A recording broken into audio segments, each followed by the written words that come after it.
ain't all about it. Let's forget coming to take control. Black and low, steal souls and watch it explode. Dispatch the death squad and watch it go. Serial killers, cadavers, murderous psychos. As the hour goes, it takes the time. Expires as we live dead, revitalized. Surprised by the high with red still in our eyes. The pleasure is all ours to give you the power. This is the maniacal hour.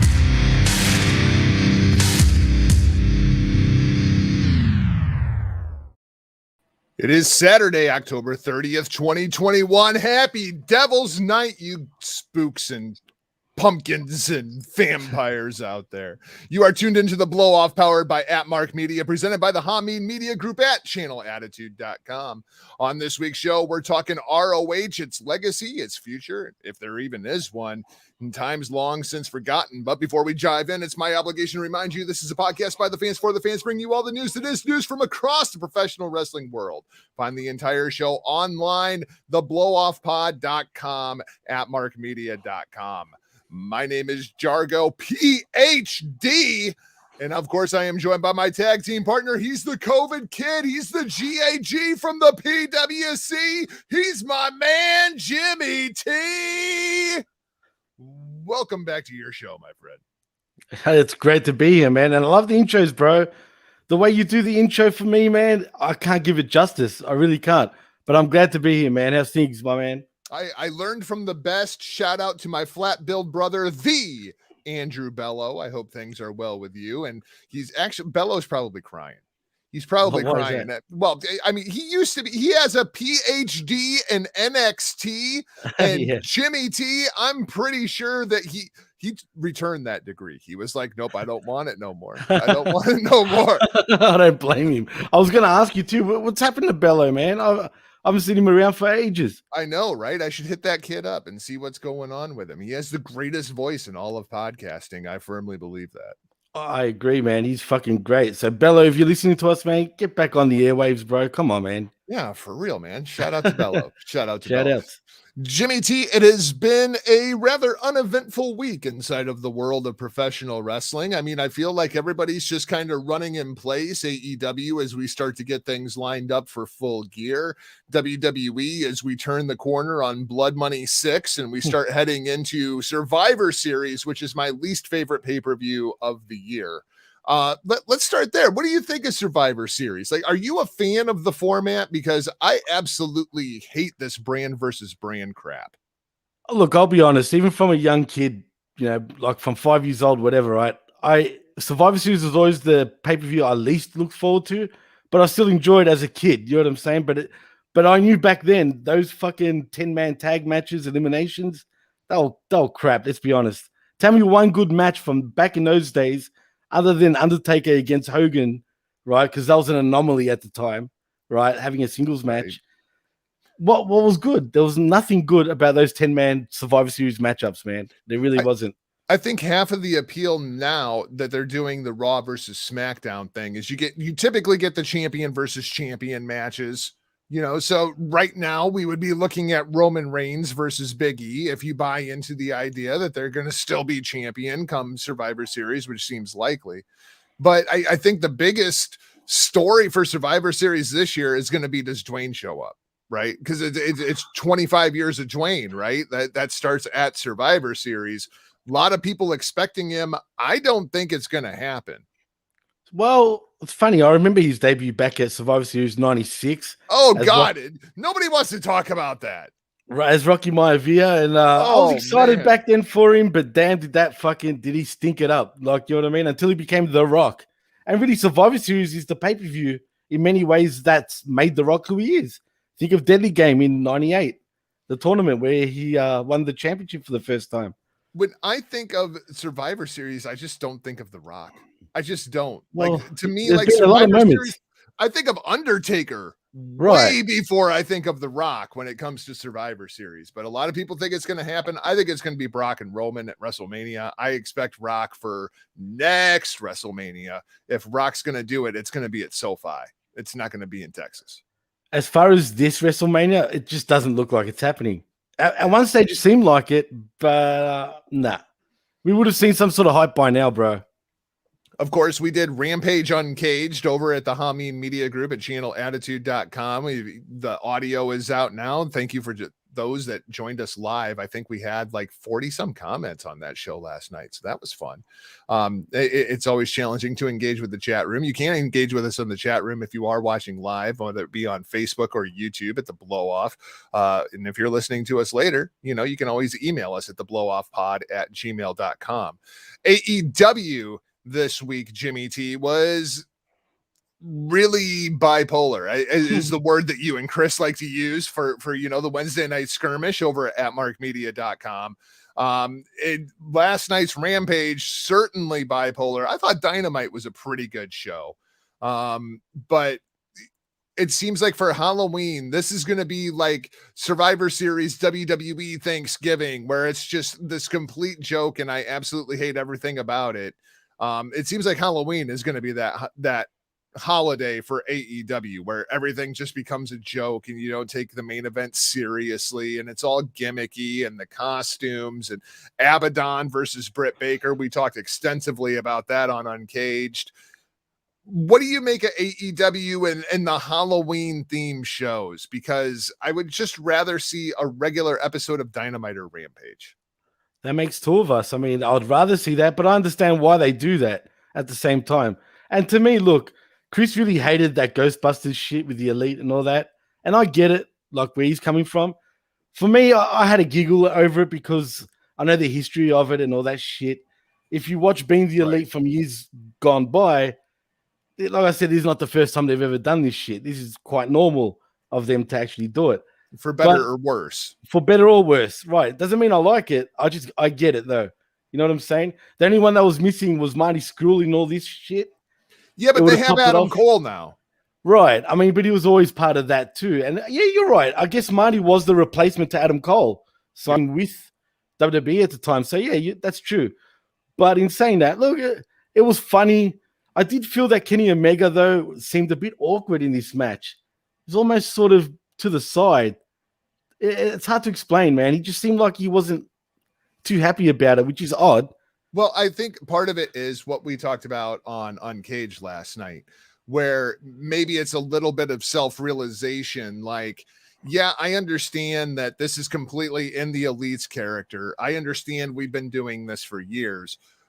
But I am the AEW World Champion. So while I'll go ahead and I'll play along and I'll go out there and do this, but let's not make me look too stupid. I'm telling you, dude, it looked like it. His attitude wasn't the same, shall we say. It was just something off about him, but he still did it. But it's true. What Chris said in particular on Uncaged, he's the world champion, dude. Does he really need to be involved in this shit? You know what I mean? Maybe they should have just kept it to the super elite, which is just, Adam Cole and the Bucks, whatever, man, or the Super Clique, whatever the fuck they call it. You should have just let them do it, and Kenny should have had a program with Hangman, but not in that environment. You know what I'm saying?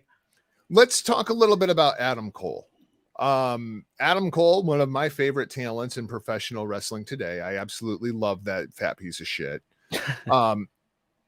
But when we talk about AEW, like we can look at Ruby Soho, we can look at Miro, we can look at Moxley, these guys, Malachi Black, that have come over from WWE.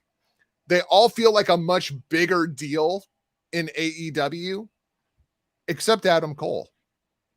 Adam Cole, the same. Well, he seems defined down by what he's not doing. Serious anymore. I mean, right. Because he was at the top of NXT for years. He was the man. He is Mr. NXT. If me and John Paz and the Real RBV, we sit down, who is Mr. NXT? Adam Cole is on that list. He doesn't win, but he's on that list, right? He's nowhere close to being Mr. AEW. He's playing like, second, third, fourth fiddle inside of the Elite. I really don't like what they're doing with Adam Cole. Like, I feel like Adam Cole is the first WWE talent we've seen sign with AEW take a step back rather than a big step forward. Well, yeah, no, you're right. I mean, he is the Adam Cole pre-WWE again. That's what he is. I mean, seriously, he really is that same Adam Cole before he jumps ship to WWE. And what's missing though is people remember Kenny versus Cody. Right. They remember Bullet Club is fine. They remember like the tension, and they ended up having a match for the IWGP Heavyweight Championship and all that, right? But that really started with Adam Cole versus Kenny Omega, right? Because Cole was the leader in the United States in Ring of Honor, Kenny over in New Japan Pro Wrestling, and they were very, very separate. The Young Bucks were kind of like, the stepchildren that go back and forth between mommy and daddy's house, on the weekend. Right? But you had the Super Click over here. You had the Elite over here. It was all under Bullet Club, but Kenny and Adam Cole didn't necessarily like one another, and then Kenny murdered him. Like that was the storyline that they ended up pitching, right? So now Adam Cole has been reincarnated from the dead. I thought they actually did a very good job. That was funny. That was funny. Absolutely. That was great because they had to say something about it, right? He couldn't just show up inside the narrative. So they bring him back from the dead, and everything is fine and hunky-dory inside of Elite Land. I'm ready for Adam Cole to turn it the fuck up because right now it seems like he's just running in place. Well, see, you just sort of answered your own question right there when you explained about, how they conjured Adam Cole back from the dead, right? Hence why we have this Adam Cole, I think, because he's that Adam Cole pre-WWE. So he's in line. But believe me, I think they will address it. There's going to be a moment where Adam Cole remembers something, right? And he's going to be like, hang on, you guys killed me. You know what I'm saying? Like, you guys killed me, and really all he said so far is when he came back from the dead, he was, why do I taste like monster? That was really all he had to say about it. That was gold, man. And unfortunately, I don't know how many people saw Being the Elite back then when he died, right? You know what I mean? At what was it? When they were at the PWG event? Yeah, it was the old Rosetta Theater. Which is why I call him a fat piece of shit, too. Right. I mean, that comes from PWG. Excalibur is the one that made that comment originally. Well, speaking of fat pieces of shit, and no offense to you, Kevin Owens, but what about what's the most fucking, hey, he blocked me because I done a little joke to him, so that's another thing. R-Truth blocked me for doing a 7-second dance party. So, wow. I mean, these guys, man, sensitive or what? But anyway, like I was saying, wait till we get the fucking the Mount Rushmore of wrestling once again, bro. Because seeing Kevin Owens dress up as a young buck, bro, is the most ludicrous fucking thing I think I've ever seen in professional wrestling history, bro. So for those who don't go back in pro wrestling history to the level of nerd that Jimmy T and I do, Mount Rushmore is the Young Bucks, Kevin Steen, and Adam Cole. That is the Rushmore of PWG. And it sure sounds like Kevin Owens it's inevitable, right? Like, and it seemed like it was a matter of time once AEW started, because Steen absolutely came up inside of that same group. And the Bucks have always said the reason Kevin Owens or Kevin Steen was never in the Bullet Club was because they knew he was leaving. So what do you do with Steen? Do you bring him in like Adam Cole and then have him just like stun everybody at the end of the segment as the Swerve and make him like, him and Frankie Kazarian can team up with Yoshitatsu and be the Elite Hunters? Like, but like, I kind of want Kevin Steen to come in as a babyface opposite of the Elite and be like, I'm going to kick all of your asses. I've been watching what you've been doing for the last 7 years, and it's bullshit. Like, what the hell happened to you guys? And like, go out and kick all of their asses. Like, I'm down for that. Well, Kevin Owens is a snake kind of thing. The way his character is portrayed. Randy Orton. Right. So I think he will first be part of the Mount Rushmore of wrestling again, right? We have to see Rushmore? it. We have to get it, bro. We have to because I think it was great. Me personally, right? I mean, he did put out a tweet where he put the coordinates of Mount Rushmore. Right. And then he quickly deleted it. So, I mean, he's pretty much telling everybody he's going. I'm telling you, once his contract is done, he's there. I have no doubts about it. That's how confident I am. I just think we should see it at first. and then he stuns everybody. He laughs, and then we get a full-blown feud going on. Okay, so what about the other half of that equation? What about Generico? Does Generico there go? too. You think he goes? I think he goes. But he can't be Generico again. Not now, surely. I mean, at least you got to give me an appearance. See what I mean? See, but that's exactly the same we've seen. You have to do the Mount Rushmore thing at first, just like he will debut as Generico. I mean, for sure. Then he'll rip the mask off. You mean we can finally see who's underneath the mask? Right, exactly. Come on. Never trust a red-bearded luchador, ladies and gentlemen. Just saying. Oh, man, absolutely. I think it'll be great, man. And tell me that wouldn't be a moment. Oh, man. To hear that crowd do the Olay chant would be amazing. That would be I'm looking forward to it, man. It brings a smile to my face, dude. I'm actually looking forward to it. Is there anybody else right now? Because we're going to talk about ROH. And there are a ton of talent that reportedly have left Ring of Honor and signed with All Elite Wrestling. We're going to jump into all those names. Is there anybody else that you want to see making that jump over the course of the next year and a half that is in that upper echelon of talent? Are we talking just from Ring of Honor now or all of pro wrestling? Well, really, I'm looking at WWE, the Ring of Honor talent. Obviously, like Jacob Fatu is on my short list. I freaking love that dude. And the other one, of course, would be Switchblade Jay White. I mean, Jay is the one that I could really see making that jump from New Japan. That would be a main event player. Absolutely, man. I hope he does, man, because I think he's ready and he needs to do it soon. But back to Jacob Fatu, I'm glad you brought him up, man. He is arguably the best non-signed by the big companies talent out there, in my opinion. Him and Jay White, I think, are the two main players that one of these big two companies need to get on and fast, because it's nothing but up, man. But Jacob Fatu is the best big man period right now in the ring. That dude can do all sorts of shit. It's crazy, man. He is a absolutely ridiculous talent. I don't know how WWE hadn't scooped him. I'm confused too. Everybody's wondering that. Is there something he's done that we don't know?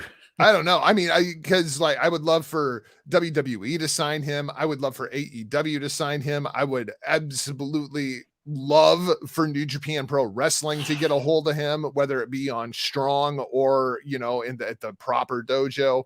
I mean, he is a phenomenal talent. He is a more athletic version of Umaga, which is just freaking insane when you really, really think about it. I think the sky's the limit for that dude. But I mean, he's part of the family, right? Exactly. He is. He's an Ananoi, man. He's a Anaoi, whatever you want to pronounce it. Like, does he go the AEW route or does he go the WWE route? Look, I know what I would rather see, but for him in his position, what does he do? He's a WWE guy, bro. I can't see him go. Yeah, I just don't see the Ananoi family, bro. But he's gonna be so dumbed down. Yeah, don't be surprised if they make him into Umaga once again. Oh, that'd be awful. Can you imagine that? We get Umaga 2.0. Just bring him in as Jacob Fatu. This changing people's names to stupid names. They're gonna change it to like something like a Roman Reigns, right? Because Roman's half Italian, hence the name Roman Reigns, right?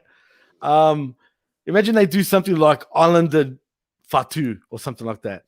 Yeah, I was listening to a podcast a couple of days ago with Todd Martin over at PW Torch, and he had brought up that everybody in the WWE right now is just a character. Like, there's no realism to anybody. Like, everybody is just out there playing a character. And I was like, yeah, that's really the difference in AEW versus WWE at this point. Like, WWE has went too heavy on character and not enough on real personality with the over scripting and whatnot. And AEW, we have too much real personality and not nearly enough character. And Todd Martin knows what he's talking about, man. I've been a fan of his for years, so he knows what he's talking about. And I get where he's coming from. I mean, That's the problem, though, that we have with both companies, though.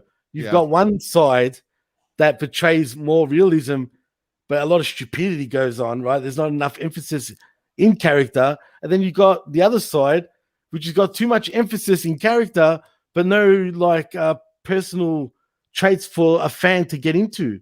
You know what I'm saying? Like, there's nothing personal about him. Well, it's kind of like the Punk thing, right? Like, I mean, right. Punk is just getting all these random one-off matches. That confuses me, dude. And that works with Bryan Danielson because it's adding to Bryan Danielson's gimmick. Right. With CM Punk, he's not Bryan Danielson. He can't go out there and have, you know, a 4-star match with Dante Martin. Like, not at this point in his career. And that's what worries me about this Eddie Kingston thing. But I mean, Punk really needs something that Punk and the Punk character can sink his teeth into and actually, because I mean, at this point, Punk's biggest strength is the microphone, and he's got nothing to talk about. And they don't even know what to ask him. You know what I'm saying? Like, really, they've taken way too long. It's about time they do a program with him, because he's just wasting not only his talent, but their own time, dude. Like, honestly, what's the fucking point? Why did you bring him back for? We're still getting a Happy Field tour? Enough already. Someone pissed this guy off by now to make him, like, you know, like, have something to do. I mean, I still think MJF is going to be the one that sort of gets him to do a program, dude. I don't know why I'm leaning that way, but something's going to happen with MJF very soon, I think.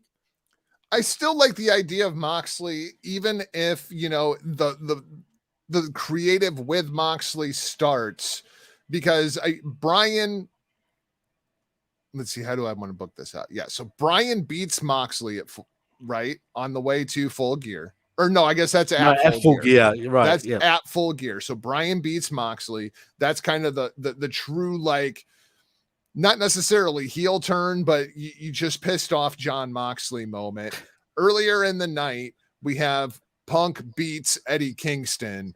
And then if the program even starts with John Moxley being like, you beat up my friend, you know what that means, right? Like, you can't beat up my friend and not have me kick your ass for it. Like, that's what's going to happen now, Phil. I'm going to kick your ass. And like, even if that's how it starts, fine. And then just have it progress to where it's a full-on creative program. But I'm completely fine with Punk beats Eddie Kingston, and that alone is enough to set off Moxley, because he's already pissed off because he got beat by Brian. Let me ask you a question, actually, Jagger. You made me think of something as you were saying all that just now. Maybe has Punk lost his balls, bro? I don't, because I feel like he's too happy. I don't feel like there's a mean streak left in him anymore. Well, the problem with Punk is he's Rage Against the Machine. Was. Well, perfect parallel for Rage Against the Machine in 2021 and CM Punk. There are people that are going to a Rage Against the Machine concert with proof that they are double vaccinated from COVID-19, and then standing in the crowd screaming, "Fuck you, I won't do what you told me." That's CM Punk right now.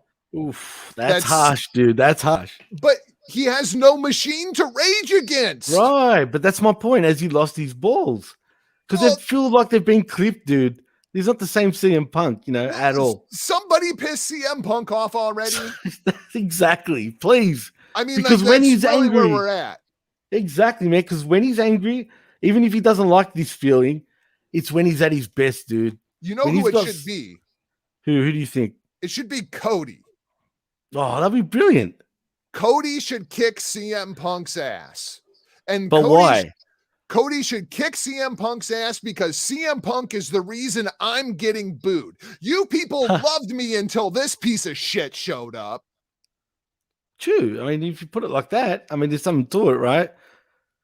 It's something you can go from, whether it's true or not. I mean, the timing kind of works out. Right, but it's not really because of that. Let's be honest. No, it's not because of that. But in Cody's mind, in the mind of the delusional heel, where he's sitting there trying to figure out, why don't you people like me anymore? Oh, Well- you don't like me because the shiny new toy is here. You don't like me because CM Punk showed up. Oh, well, he's a delusional babyface also, Jargo. Well, I mean, isn't the best heel a delusional babyface? Wow. But the thing is, man, really? well, yeah, but the thing is, I truly, his promo this past Wednesday, I feel like there was a lot of truth to it. Yeah. He really, really does not, he really doesn't want to turn. No. I believe him. I believe him too. I don't give a shit. That's the problem. I don't give a shit if you don't want to, Cody. This is the reaction that you're getting. You know what I mean? It's true. And it's you know whose fault it is? It's John Cena's fault. Well, it's a similar fucking thing. It's Roman Reigns' fault. It's getting these talents shoved down your throat for so long, and you're like, oh, I have to love this person. I have to love this person. You know what? I really don't like this dude. And then you get into where Cody's at right now. Except with Cody, it's self-manufactured, though. Yeah, absolutely. That's the difference. And that's why he's getting even more hate. You know what I mean? And I don't know if he's working constantly or if he is just not self-aware about it. That's a good question, man, because that's how I think, right? I'm thinking he surely is self-aware. I mean, he did say he reads what's going on online. He is self-aware. But he doesn't get why. Right. And I've thought of that too. If he's working us, he's fucking working us really good, though. I'm not going to lie. You know what I mean? But he comes across as genuine. You know what I mean? So I don't know, man. Maybe he is working us. Look, you know what? More than likely, he probably is working us. At the end of the day, he's a professional wrestler, right? You know what I'm saying? And if anybody should know this, it's Cody. All right. Right. Exactly. And I'll say this, Cody, if you don't want to be booed anymore, then turn heel. Because you are such a good heel that people might boo you for a year or 18 months, and then you will be set up for the remainder of the prime of your career as the biggest babyface in the company. If you just give the people what they want, and that is turn heel.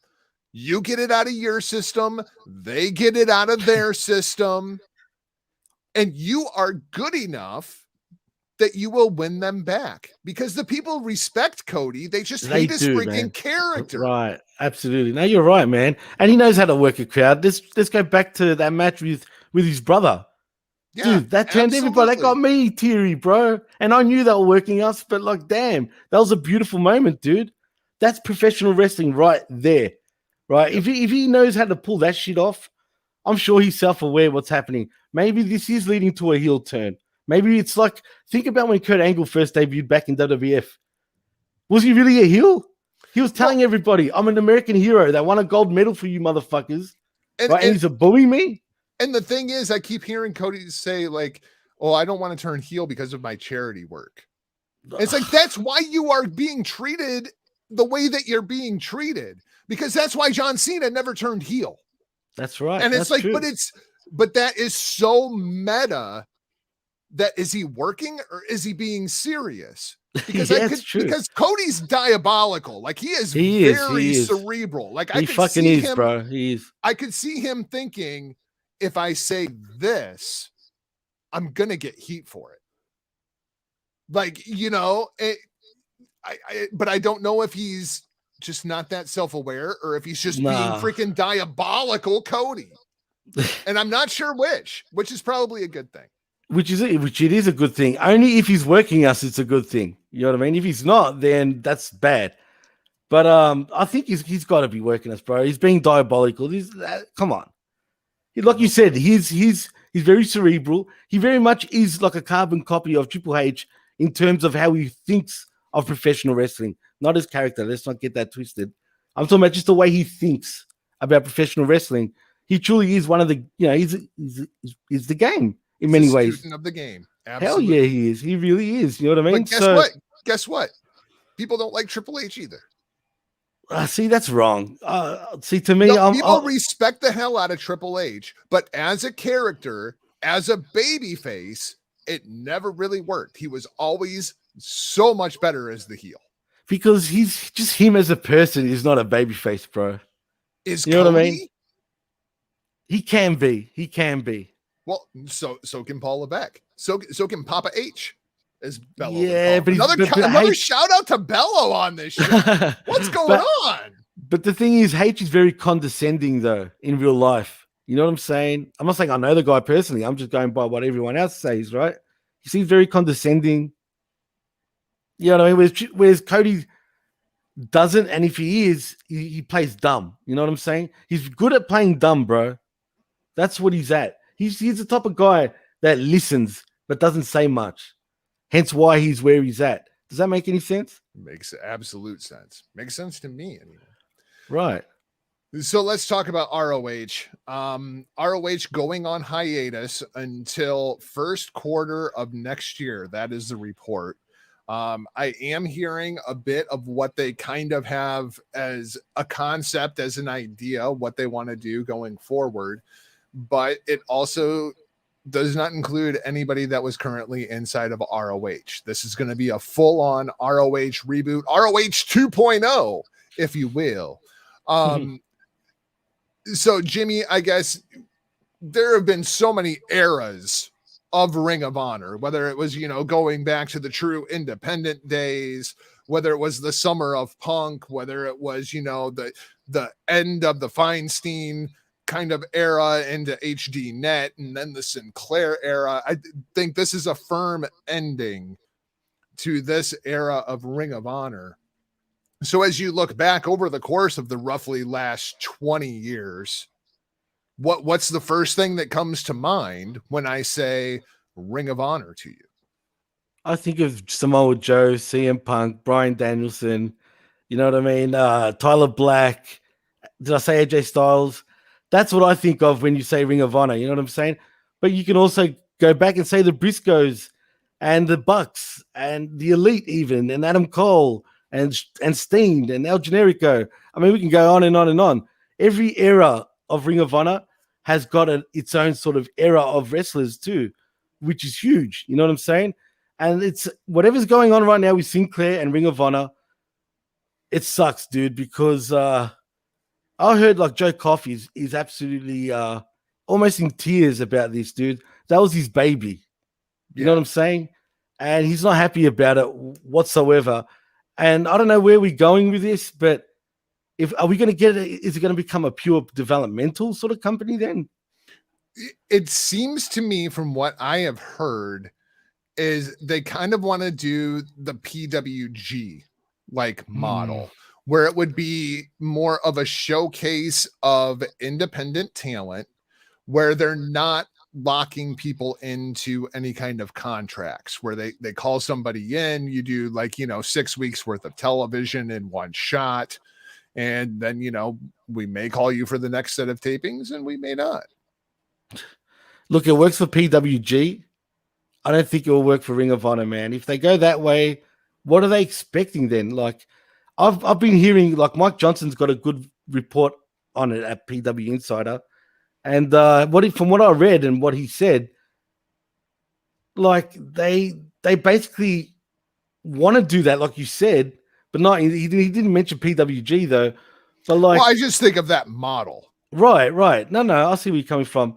The thing is, he feels like this could be all just bullshit, and it's basically closing down. You know what I'm saying? So. And I feel that way too. I'm not going to lie. I feel like this is all just, I don't know. Like, I really don't know. To me, it seems like a goodbye. I mean, Ring of Honor is at this point nothing more than cheap syndicate programming for Sinclair Broadcasting.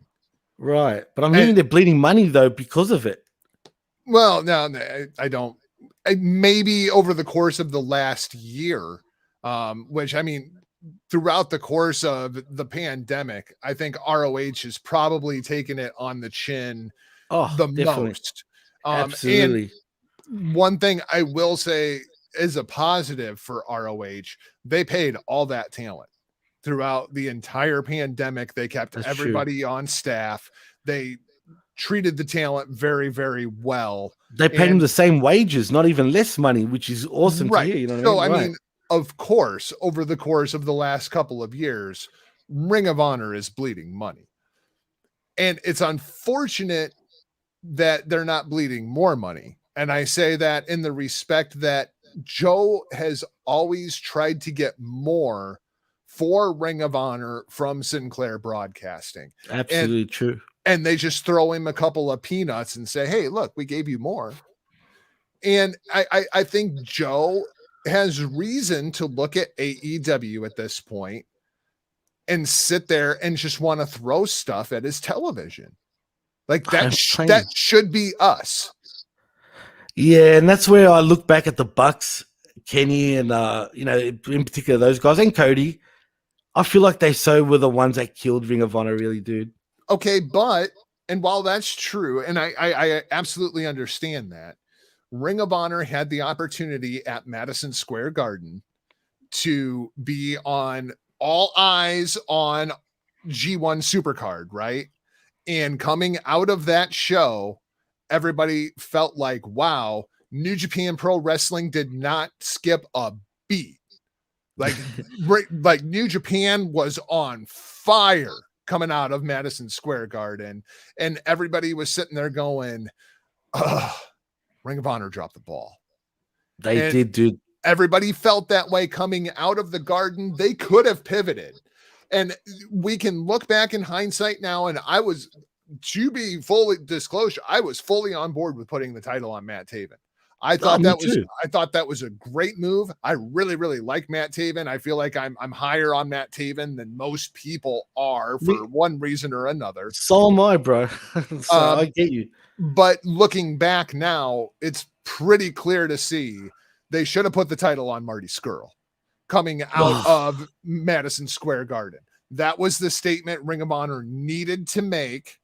And instead they put the title on Taven, who nobody likes. They did that entire bullshit with Enzo and Big Cass.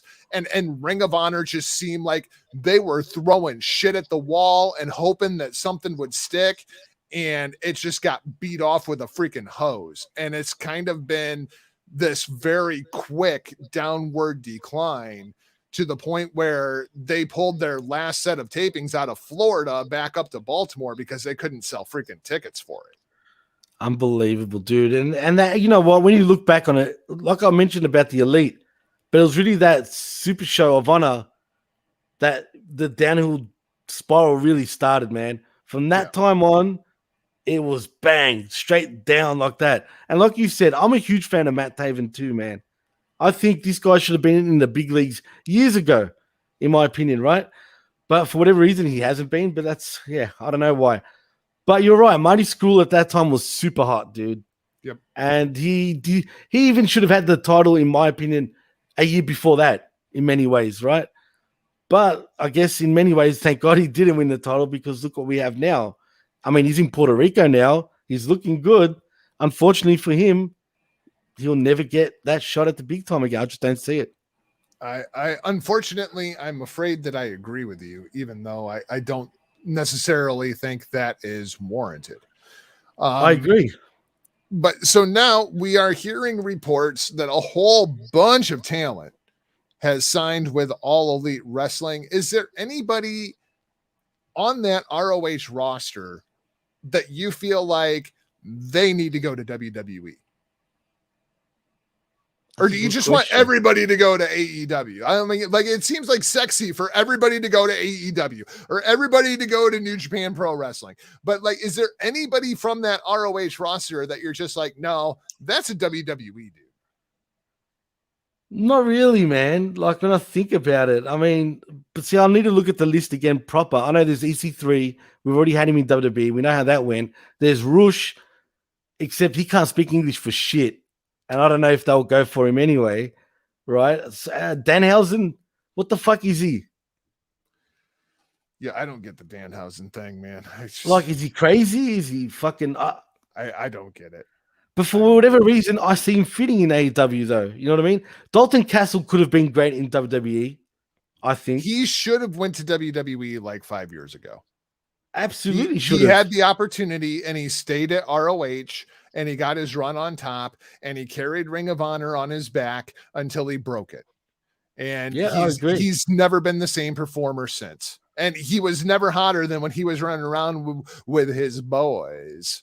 And the boys are in AEW right now, as a matter of fact, as a tag team. And they had him down at NXT for a little while. That's where the boys went when they kind of disappeared.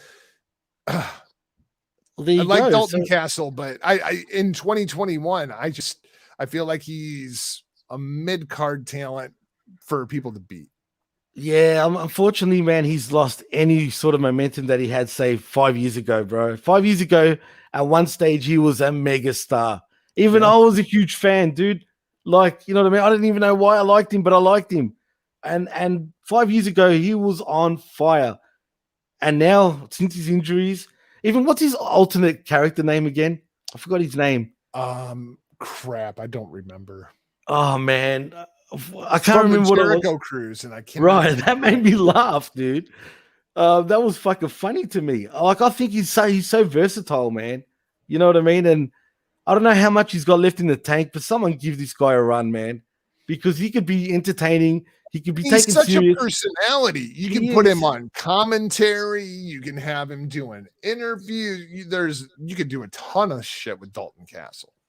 100%, dude. I mean, he would be great in WWE. Even his theme, you know how it's the Queen song, but it's like a rehash version, you know, so they don't have to pay for it. That was great. You know what I mean? Like his theme. I don't know if he would work in WWE because I kind of doubt they would let him be Dalton Castle. I'm afraid that he would kind of go over like Robbie E. Like, you know, like they repackaged Robbie E and they made him the Robert Stone and like it's never gotten over. Like Robbie E had like so much personality, right? And like the gimmick change just has not worked. And I wonder if like they repackaged Dalton Castle with the WWE's thing. Like, I don't know if it works. I think he's a hell of a performer as Dalton Castle, but repackaged, I don't know if he works. No, I agree. But you know who would work, I think, great in WWE is Jay Lethal. I think Jay Lethal would fit great in the WWE. Absolutely. But he's apparently signed with AEW now. So, I mean, even WWE, why haven't they looked into Jay Lethal at all? Like, in many ways. I don't get it. I don't get it, dude. I'm not entirely sure. I know there's some talents that have issues with Lethal behind the scenes. And I've heard. That's bullshit. I just don't buy it, bro. I really don't. And it's unfair on him having to fucking get all that shit. Like, it's a load of shit, bro. Yeah. And some of these women, I'm not saying they're all liars, but a lot of them are, unfortunately. They're going to absolutely hurt these wrestlers one way or the other. I mean, look what's happened to... And they're guilty, fair enough, right? But, man, like, come on. You know what I mean? Like, Jay Lethal's not that guy, bro. Where does my boy Shane Taylor end up? He'd be a great fit in WWE, man. I mean, with his size and his athleticism, you've got the built-in... You got the built-in issues with Keith Lee. I feel like if he goes to AEW, though, he's just a freaking monster.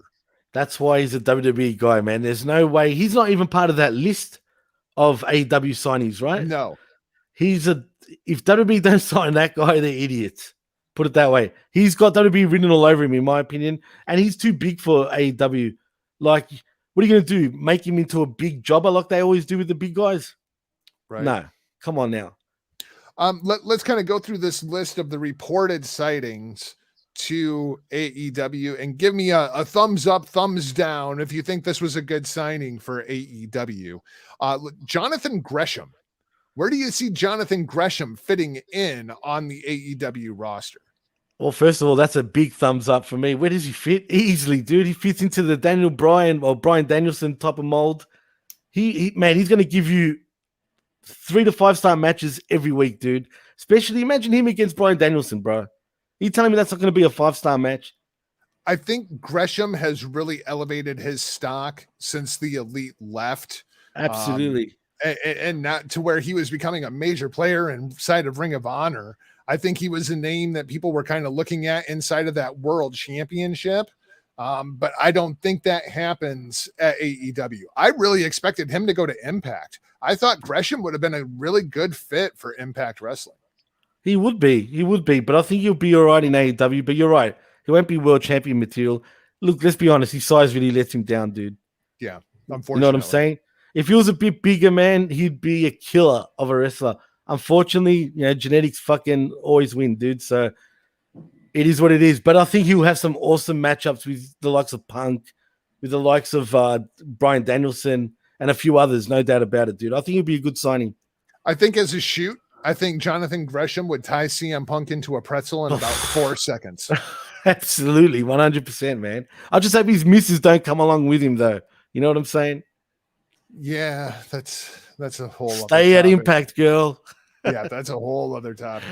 Jay Lethal reportedly signing with AEW. Where do you see Jay Lethal in 2021? Because, I mean, Jay Lethal's got a lot of mileage on him at this point. We know that he's friends with the Elite crew and whatnot. Is Lethal, flirt with the main event, TNT champion, TV champion, see how he gets over kind of guy? Yeah, that will definitely be his first run. You know what? Now that I think about it, there's a lot of similarities between him and, say, a Sammy Guevara. When I say that, I'm talking about Sammy Guevara more copying Jay Lethal.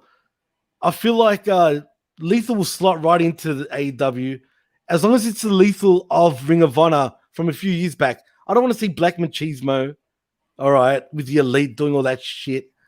We've seen that shit. It's funny, but please, the only thing I'll pop for is if he acts like Ric Flair again. Now that is funny. You know what I mean? But I only want to see Black Machismo on the Halloween special episode of AEW Rampage. Well, 100%. They'll just tap him on the shoulder and he'd be like, "Ooh, where's Hogan, brother?" Yeah, he'll start fucking. Yeah, that one nerve. That one nerve. And that's it. He was Randy Savage after that. Where's the genius, brother? You know what I mean? But look, man, I think he should be great. Yes, he's got a lot of mileage, but he will be flirting with the main event scene, no doubt about it. He'll be in the upper mid card for sure. I can't see him being any lower than that. My favorite Jay Lethal was House of Truth Jay Lethal, and his theme was awesome too, bro. Yeah. You know what I mean? That's what he felt like, a huge star, man, when he was coming out to that with that do do do do do do do. If he's got that fucking song and he's treated like that in AEW, that's the Jay Lethal I want to see kick ass, and that's the Jay Lethal that can actually carry a company on his back and be world champion. I'm telling you, dude, that's where he needs to be at. Speaking of potential world champions, I think there is one inside of this crop, and his name is not Roosh. His name is Brody King. I was talking with my friend Virtue from NoDQ.com the other day. We do a show over at the Big Vito brand, the Big V Mafia over on Patreon. And he was like, explain Brody King to me, because he'd heard the name, but he hadn't really seen Brody King. And I said, okay, well, imagine if CM Punk was about 15 years younger and weighed 350 pounds and was like, 6'6" and could wrestle like a luchador. I can see that. That's a nice. Sign me the fuck up. I love me some Brody King, man. I like, the sky is the limit for that dude. I agree 100%. Except Brody King is legit, bro. You know what I'm saying? I don't know about the CM Punk comparison, because Brody King, that dude looks like he can whoop your ass in a heartbeat. You know what I'm saying? Like, happily, and start munching on your ears, like, while he's at it. I mean, this guy is a bulldog and a big one at that. I mean, dude, see, but how's AEW going to treat him though? Again, he's one of the big guys now, right? How are we going to That's what I'm worried about, dude. I'm kind of worried for him. I think he's better suited in WWE. He was great in Impact. I think Brody is young enough that you could bring him in kind of like Wardlow, where like somebody, though. Well, it depends on who you want to have kind of heading up that faction, right? But I mean, like, I could see you bring Brody in as somebody's heater. You know, he would be like great for, actually. Well, Punk. Yeah, he'd in be AEW. perfect for Punk. But imagine he was in NXT now, right? Remember, what's his name? Oh my God, he's in Impact Wrestling as well. To the moon. Trevor Lee. Cameron Grimes. Yeah. Cameron Grimes. Are you telling me he wouldn't be the perfect foil for Cameron Grimes, dude? Yeah, he's the perfect heater. For I think them two would be great. Anybody. Like, I loved him as Marty Scurll's heater. Like, that was perfect. Villain Enterprises, loved that shit. Really was good. Man. Well, speaking of Villain Enterprises, what about PCO? Could we see him in AEW? I think PCO becomes the guy that you go see at your local independent show. Well, he was that pre-Ring of Honor, to be honest. And I think that's kind of where he goes back. He's that special attraction that you bring in for an independent show. I expect him at the Pro Wrestling Alliance in Cincinnati, Ohio. For sure. Definitely. The shout out to RB to the V. You know what I mean? But yeah. Danhausen on this list last night. Of course, I pitched for a new faction inside of AEW. That's all I do is create factions inside of AEW. If you haven't noticed, ladies and gentlemen, the Island of Misfit Toys is the name of this faction. It's going to be headed up by Orange Cassidy, and we're going to have Abaddon in that faction. We're going to have Marco Stunt in that faction, and we're going to throw Danhausen in there too. If we end up bringing, Jeff Hardy in, maybe we can get Willow the Wisp over there. If Suicide is available from Impact Wrestling, we can bring him in. Doink the Clown. I know there's a couple of you guys out running around there on the independence. No, you know what? Fuck Doink the Clown. We're bringing in Psycho Clown from AAA. Let's bring in Psycho Clown. He can go into the Island of Misfit Toys. If he wants to, he can bring along Murder Clown. If the Insane Clown Posse, if they want to come and they want to do some more pro wrestling, I mean, what the fuck, right? Let's do it up. Whoop, whoop. Like, come on, man. Let's party down, right? With the Island of Misfit Toys. So are you basically saying you want the Oddities 2.0? Yeah, and this is all because of fucking Danhausen. Evidently, AEW has signed Danhausen, and I don't know what else you do with the guy. Then you're forgetting one person that should be part of this crew as well, then, dude. Who's that? Kazani, yes. Rosemary. Shout out to Rosemary. Yeah, bring her over. Bring all of Decay. Bring all of Decay. Oh no! Fuck it. Chucking the Dark Order 2 in there. You might as well. Yeah, maybe when Chucky's up from his contract over on USA Network, we can sign him over to TNT and little Chucky can go and Chucky can run around too. Oh, and John Gruden is available. He can come in kind of as the Dan Lambert for the group. Shit. Come on, dude. That now we've done some good fantasy booking before. I'm a terrible human being. You're fucking terrible as a human being. That is so cruel what you just did right now. Sorry to our listeners that to hear that. It is funny though. It is fun. It is fun. It is funny. But can you imagine that as a fucking crew? That is what you call a bunch of misfits right there, dude. Right? The Island of Misfit Toys. Do it up, AEW. Do it up. And in a weird fucking way, it could work too, dude. In a fucking weird fucking way, it might actually work. Let's talk about the Briscoes. Briscoes supposedly coming in. And I mean, everybody loves the Briscoes. But I'm afraid of where they're going to fit on that AEW tag team roster. Because, I mean, obviously you have the Lucha Bros on top. You have the Young Bucks, who are going to be top priority. You have FTR is in the mix. The Men of the Year, I think, is, the hottest thing going in AEW. Like, you're already getting like 5-6 teams deep. And I want to see the Briscoes wrestle all those teams, but I feel like they also lose all those matches. You know what I mean? And it's like, I don't know where the Briscoes go inside of AEW. You know what, dude? I don't think they'll allow that to happen to themselves. I truly believe that. But I just don't see. But they should push them straight to the moon. You can't have all these teams just trading wins, though. Yeah, but if we Right, push them straight to the moon, then we got to de-push FTR. We got to de-push the Men of the Year. You know, the Lucha Bros have to lose the titles. Proud and Powerful getting a title shot? Oh Forget yeah, about Pride and that. Powerful. I You forgot know about what I this. mean? Like, this tag team division is freaking stacked, and I don't know where the Briscoes fit in on, you know, when you got 1.5 million people watching Dynamite every week. That's my fear. I love the Briscoes. Absolutely push them to the moon. But if you're going to push them to the moon, then somebody's got to come down from the moon. Well, maybe do a tag team turmoil of some sort. They got to get protected here, dude. Someone, and it's not just them, it's other teams as well. Yeah, look, they've got a good sort of problem on their hands. Yeah. If they're creative enough, they can get around this shit. But you can't just expect them. I know they're vets. I know they've been in this business for a long, long time. But don't treat them like that where they have to lose to everybody. Oh, I mean, they're one of the best tag teams in the friggin' world and have been for years. Give them their fucking light. Give them the fucking ball and let them run, man. That's just my opinion, though. And then we have the Lucha contingent. Number one, we have Bandito, who the AEW team seemed very, very high on. All In was kind of his big debut to American audiences. American audiences had no idea who Bandito was. And then all of a sudden he's in a main event with guys like, you know, the Young Bucks and Rey Mysterio and Kota Ibushi and everybody, what the hell? Who is this guy? And then he's flipping all over the place. Ring of Honor ends up picking him up. He becomes the ROH champion. Now kind of the champion without a direction. He signs with the AEW. I'm not sure where Bandito fits, though. I mean, very much in the TNT kind of title picture, but I don't know if he doesn't seem main event to me on a platform like AEW.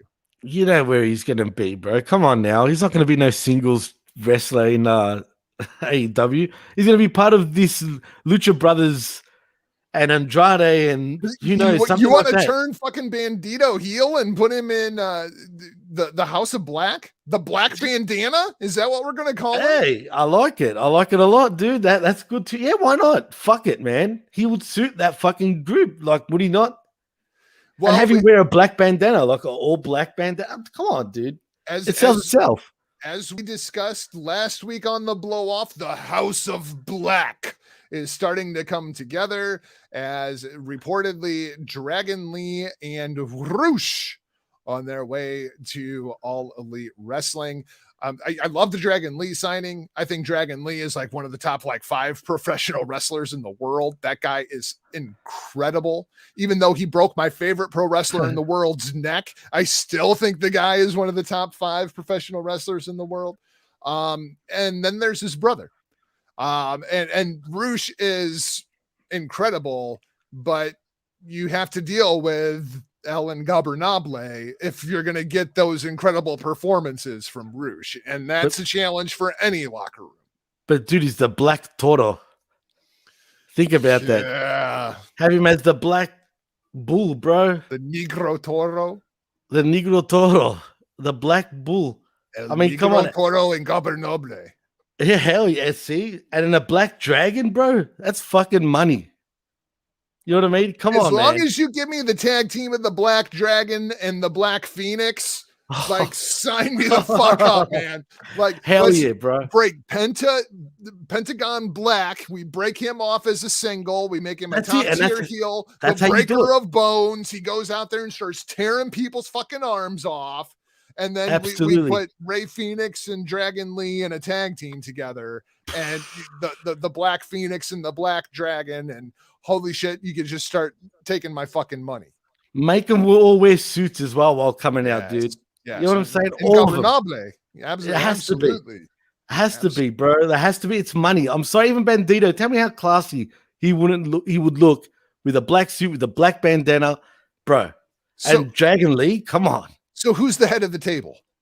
With all this talent, with all this, you think Malachi Black's taking orders from no, you think Roosh is taking orders from somebody like Andrade at this point? Like, who's the head of the table?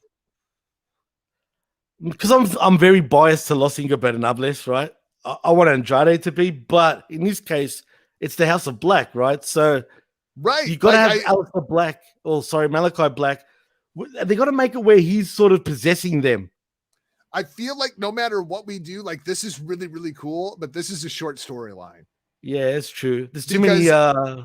There's too many egos in this thing, and you're gonna end up. But I mean, like, I ain't bitching if you're gonna give me Malachi Black versus Roosh. I'm not complaining if you're gonna give me Malachi Black versus Andrade. Like, we can take a 6-month ride that's gonna be really, really fun, and yeah, I like it. That's why Zelina Vega needs to join this group. That way, she's the one pulling the strings, and the egos shouldn't be as hurt because it's a female doing it to all males. And if Zelina is happy inside of the WWE, that's fine too. We bring in Zelina de la Renta and let her be the spokeshole for the House of Black. And I dare say she'd even do a better job than Zelina Vega would. And that's what I don't understand.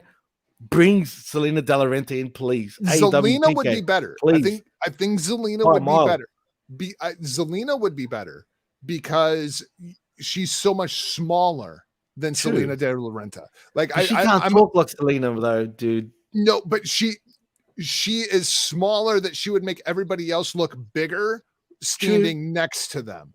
You know what I mean? Where Zelina de la Renta, she's pretty tall. Like, she might be, as tall as a woman, baby. Yeah. Oh, for sure, man. Hey, and she's hot too, bro. I mean, have you seen what she's been doing with Alicia Attell? Well, I mean, it's Zelina de la Renta. I mean, absolutely. What was it? Natalie Class now, her name, or whatever it is? Something like that, yeah. Also, supposedly the tape library up for sale. Oh, really? Supposedly. Well, there you go, man. If the tape library is for sale, I'm sorry, Ring of Honor's done. That's it. That's kind of what I'm afraid of. They're done. I'm curious how Sinclair views that library. Do they undervalue that library, or do they incredibly overvalue that library? Because, and I don't know who would be handling those negotiations, but like, let's just say, for example, I could see them wanting $100 million for that tape library. And I would fucking be demanding it, and I wouldn't sell it for any less. And it sounds insane to buy $100 million for that tape library. Not for that tape library. Come on. Well, but here's the thing. Sinclair Broadcasting views all those episodes as individual episodes of a TV series. Right. Like, we pay like $2 million for like 2.5 Men, right? Right. It's $2 million at 500 episodes. I mean, that seems reasonable. That's reasonable. To me, it's reasonable, bro. See, to me, it's worth $100 million. Someone like a WWE would definitely fucking take him up on that, bro. I think Hamin said that he'd give him like $150,000 for it. Oh, come on. That's a slap to the face, man. If they had no money. Face slap to the face. Get that shit in. ProWrestlingTees.com/Ben Hamin. Yallah. But shout outs to Ben Hamin. But in saying that, bro, you threw me right off with that one. That was good though, just quietly. Come on, $100,000. That deserves a slap to the face, like you said. Personally, I think they should hold on to it as long as they can and see what they can get the most. Because I think that is a valuable, and I mean a real valuable library, dude. Especially considering they own All In. Right, but they don't own the All In name though, which apparently AEW owns now, from what I'm hearing. Well, which is odd. I don't know how that works, but yeah. I think Ring of Honor's involvement in All In is like the dirty secret that nobody talks about. Like, ROH was so involved in that. We knew that shit. Even back then, I knew, like, really where the tension started between the Elite and Ring of Honor. Like, hey, look at what we did. And then Ring of Honor was like, no, look at what we did. And that was kind of the severing of that relationship. And they made it out to be all from their pockets. Are you kidding me? Come on. I mean, I knew from back then, right? Look at the video production. Look at the set. Like, that's literally a Ring of Honor set. I know. It had a Bullet Club logo, but that was a Ring of Honor set. Even the ring announcer, I know it was Justin Roberts that was the ring announcer actually for that event. I thought for a minute, I don't know why I got that mixed up, but it's true. Those are the guys that I really feel for. I feel for Ian Riccaboni. Definitely. if Jim Ross is going to have to be taking time off due to his cancer diagnosis, shout out to JR. I think Ian Riccaboni would be a great name to bring in his place. I feel bad for guys like Bobby Cruz who have been there forever and is a fantastic ring announcer. I think one of the best, dude. One of the best referees in professional wrestling, Todd Sinclair. I mean, all the way up the food chain to Joe Koff. Joe has always been very, very good to me with his time and conversations that we have had. I hope that they can come back. The report is April. They have every intention of coming back. We'll see what ROH 2.0 holds for the future. I'm worried, dude. I don't know what it's going to be. I hope they're not lying. That's all I'm saying, man. Because if they're truly going to be back, then why would you be saying the tape library? Well, let's put it this way, just so everybody remembers, when WCW closed their doors, they had a launch date for the next WCW show. That's true. And that is very true. Just never happened. So that's going to wrap things up for this week's edition of The Blow Off. Thanks for listening and or watching. And if you haven't already, please drop us one of those 5-star ratings. Hook up Dave Meltzer. You can visit the show online, theblowofpod.com, at markmedia.com, michaeljargo.com. Find me across social media platforms at NotJargo, at DJ Mass Effects, Jimmy T of the PWC. Why don't you tell people what's going on over at the Pro Wrestling Coalition? Well, the latest skirmish dropped today. Also, we're going to be doing all sorts of shit coming up, man. All sorts of shows, picking up with Raw again and SmackDown and whatnot.